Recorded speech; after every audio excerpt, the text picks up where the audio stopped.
Thanks, Lucy. Hi, Temba.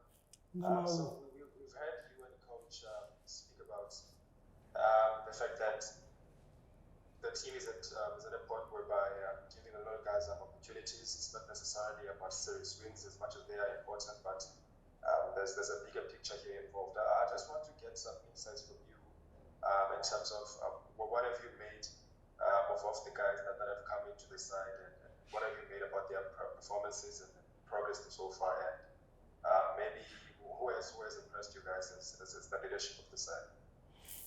thanks, Ngama. I think for me personally, the results are important. As much as you're trying to increase player depth, give players worthy opportunities, it's important that you do have the results to back that up. So at no point, or at least are we trying to compromise that. That's still important. And I think that's something that's well known within the group, young and old within the team. I think, yeah, I mean, guys that have been given opportunities, it's really to see where guys can come in and fit within the team, what roles they can play, and I think that's happened throughout the 50 over and the T20 stuff. Can't speak, too much about the T20 stuff, but I think in the 50 over, I mean, a guy like Rickleton now, he comes back into the ODI squad, and I think he'll also get an opportunity to see what he can do, either as a backup top order batter, either as a backup wicketkeeper to Claassen. So it'll be nice to see what he can do from there. I think beyond 14 in that Afghanistan series, again, I think he showed his class, probably was our standout bowler there. So I think a lot of confidence has kind of grown in him. A young guy like Naba Peter as well, who got his opportunity and who seemed to get better with more opportunity that he played. So yeah, I mean, this is probably the last series really, if I could think of, where the theme will be about increasing player depth, development, and all those type of things. And I guess it's one more chance for those younger guys to really put up their hands and show that they can be part of the team in a strong way. Thanks, Ngama. Kenyiso?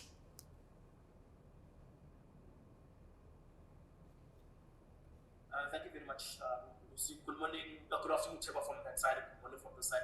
Temba, in light of the developmental path that the Proteas main side is taking, how important though does it remain to keep on winning? Because at the end of the day, especially with South Africans love to support teams that are winning. And even though there's a very clear bigger picture with the Proteas, the fact that the team isn't quite turning out results isn't something that's being well supported. Yeah, winning is important. Like I've always said, the reason why we train as hard as we do is so that we can go out and win. We're a competitive bunch of people. We have a lot of pride as a team, as a country. So results is always what we want to put forward in everything that we do. Look, we also have to be sensitive to where the team is at. We've got a lot of older guys within the team who in 2 to 3 years time you may not see. So you need to make sure that when that happens, you've got guys who at least have gotten a taste of international cricket and who will be better positioned to kind of fit into those guys' shoes. But like I said, so results are important, and I mean, I saw it when I was back home now with watching the Springboks, how much it's almost like the whole world stops when the Springboks are playing, and that's obviously because the guys are winning. Everyone is really behind the team, and that's not to say that everyone's not behind the Proteas. I think just in terms of that winning and that effect that it has on everything. So winning will always be one of the most important things for us. Thanks, Kenyiso. Morgan? Thanks, Lucy. Hi, Temba. Temba, my question totally changed now. You mentioned the Springboks.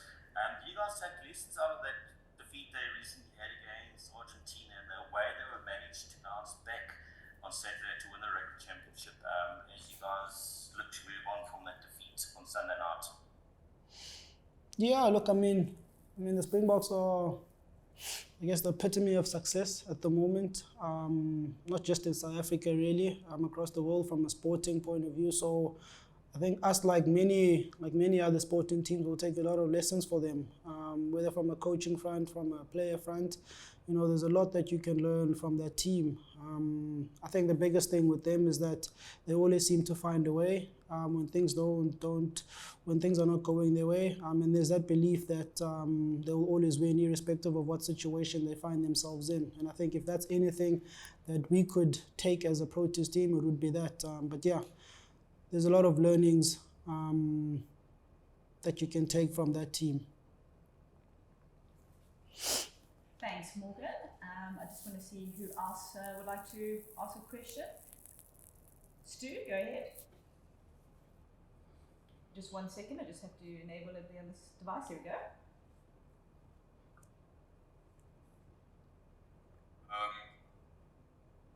Perfect. We Sorry, yeah, we can hear you now. Thank you. Hi, Temba. I know you were back in Joburg last week and you were catching the game at the Wanderers. You know, just in light of how players are being brought into the squad, are you happy that the players that are coming in are ready to play international cricket? Now, use a guy like Naba as an example. He's only played 6 one-day games before he played that first ODI against Afghanistan. What have you made about the preparedness of players that are coming into the Proteas squad? I think, I mean, if I personalize it, Stuart, you're never really ready for international cricket until you actually play. That's how I felt. I mean, I got my opportunity to play for South Africa, having played a couple of seasons at domestic level. I'd scored runs, but I mean, when I played my first game, I never felt that I was really ready. I think some other guys, they come onto the scene and they're able to kind of shoot some lights out from the beginning, whereas other guys need a little bit longer.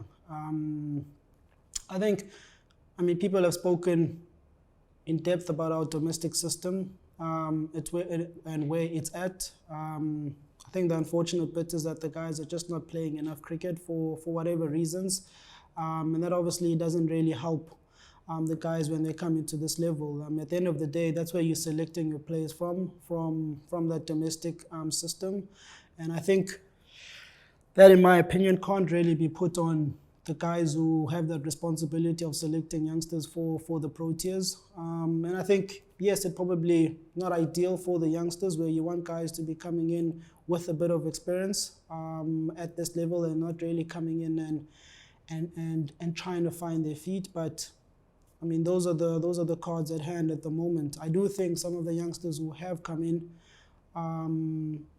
and are playing for the Proteas are standing their own. I mean, you mentioned a guy like Ngaba Peter, you mentioned a guy like, there's a guy, Patrick Kruger as well, who's done quite well, particularly with the ball. So certain guys are able to kind of step up, even though they don't have that wealth of experience behind them.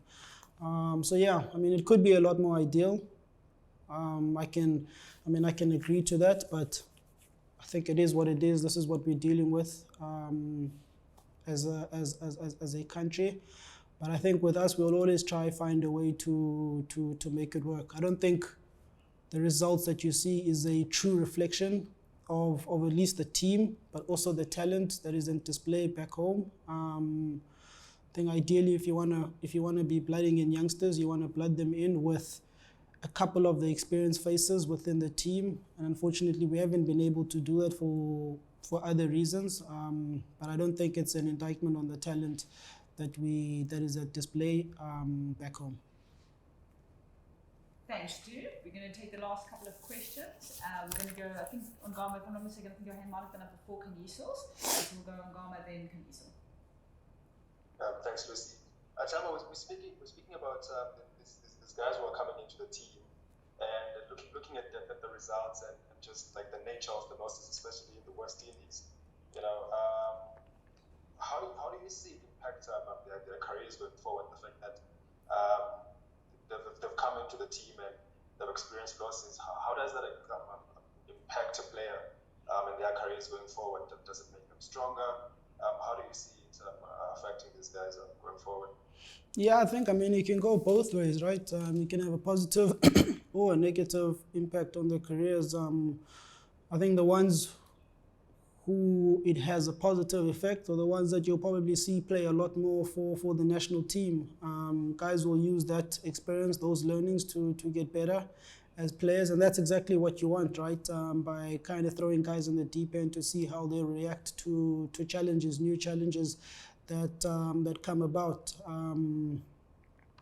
So I think it does become more of a character thing to see how the guys respond to those challenges, and ideally you want guys to respond in the right way. I think for the guys who maybe get hit a bit more in terms of those challenges, in terms of the performances that they put in. Look, we do have team psychologists and all those type of experts. So, I'd encourage those guys to really lean on those experts that we have in and around our system.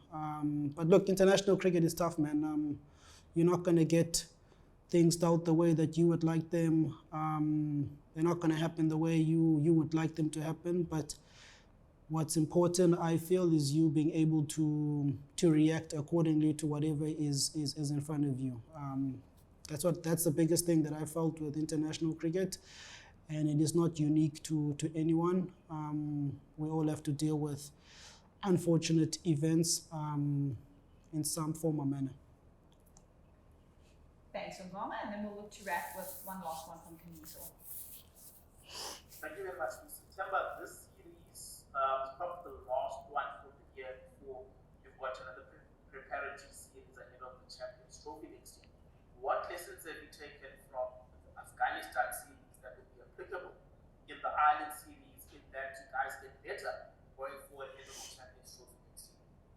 I think from a conditions point of view, it's probably a little bit different in terms of the conditions. I think Abu Dhabi is a little bit more similar to us back home, with the ball swinging, a bit of pace and bounce in the wicket. So I guess that will be something that we'll be looking forward to as a team, where there probably won't be a great deal of adjusting that we need to do from a technical point of view. Then I think, again, there'll be some, lesser experienced guys will be getting opportunities. And I think we're still within the theme of seeing where the guys can kind of fit in within the team. And then obviously packaging that all together and making sure that we still get the results that we need. So yeah, like you said, it is the last series before, I think it's Pakistan back home. And I think that team there that you see will generally be the one that will be speaking to Champions Trophy. That main event.